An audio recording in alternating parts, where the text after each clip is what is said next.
Ate po sa racetrack po natin si sir. Para po sa mga... Magandang umaga po. Ako po si Carlos Antonio Yuma.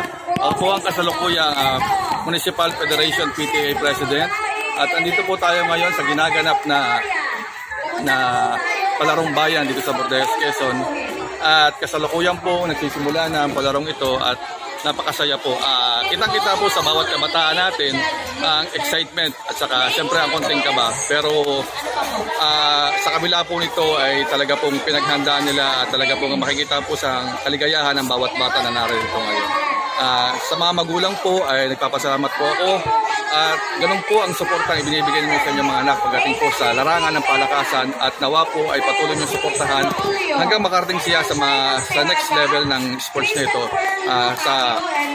Sa mga higher mid pa kung darating ay nawa po ay isagad natin suporta sa ating mga anak at lalong-lalo na po sa mga kaguruan na nandito ngayon na patuloy po na nagpo-provide sa mga kabataan ito na kanilang mga pangangailangan, yung po mga jersey, yung mga equipment po sa bawat palaro na talaga po yung provide nila para sa ating mga mag-aaral.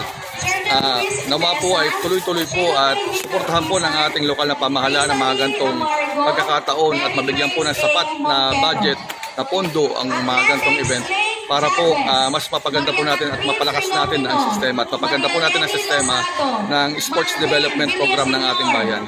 At ito po ay para sa kanila, ilapit po natin ang sports, ilapit po natin ang palakasan sa mga bata at kailangan po nila ito.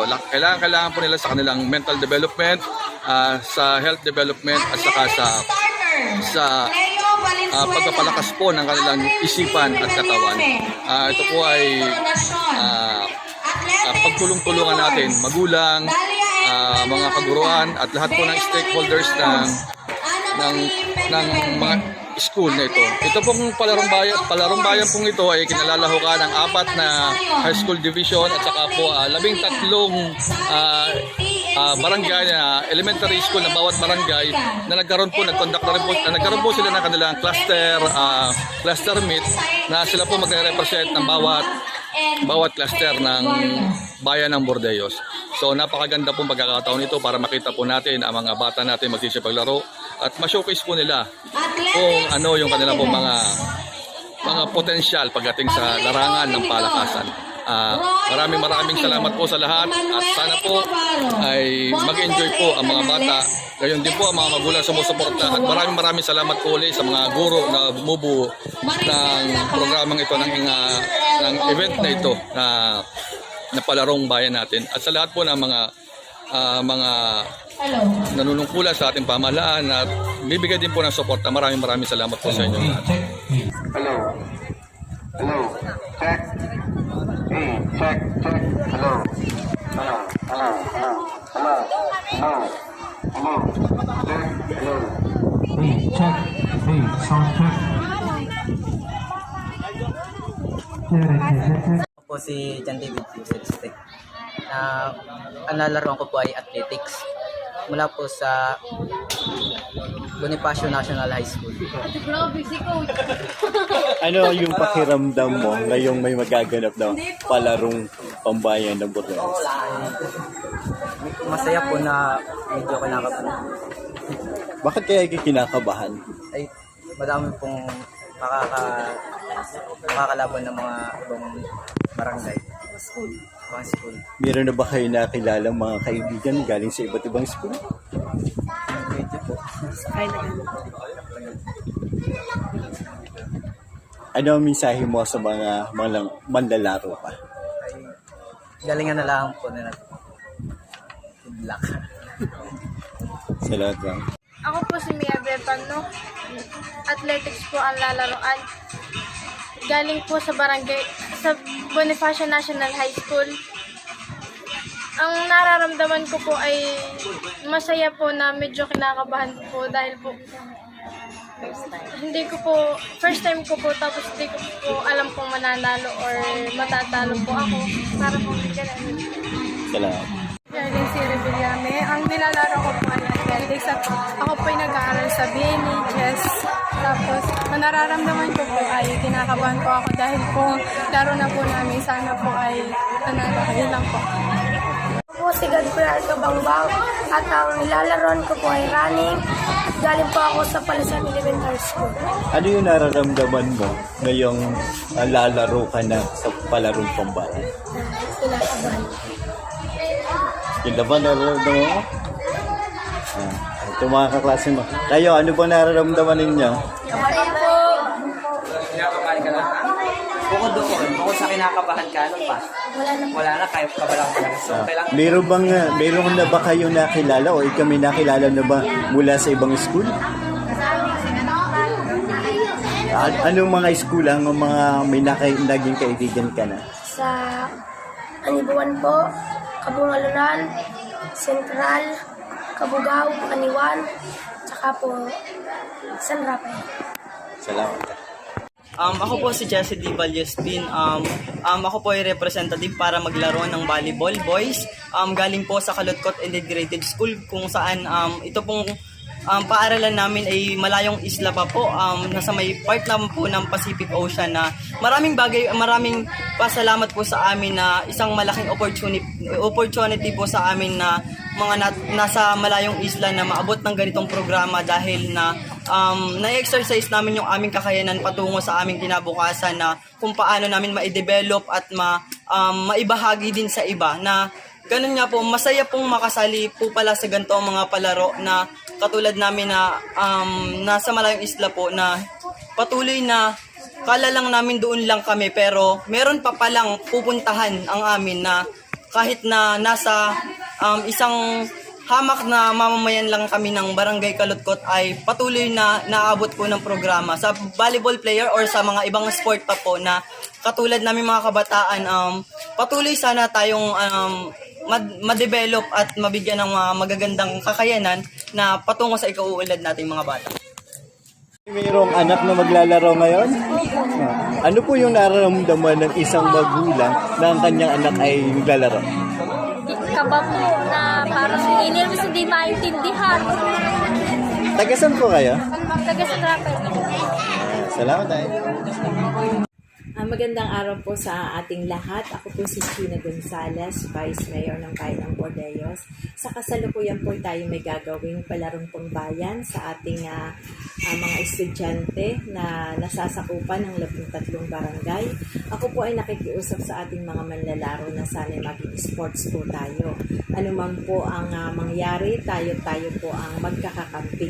At sa parte po ng lokal na pamahalaan, kami po ay handang-handa para sa pagtugon sa mga pangangailangan po ng ating mga manlalaro. Muli po ay magandang araw po sa ating lahat at mabuhay po tayo.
mga mag-aaral mula sa isang mga lugar dito sa bayan ng Bordeos.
Mga estudyante mula sa Carlagan Integrated School mula pa rin sa islang lugar dito sa bayan ng Bordeos.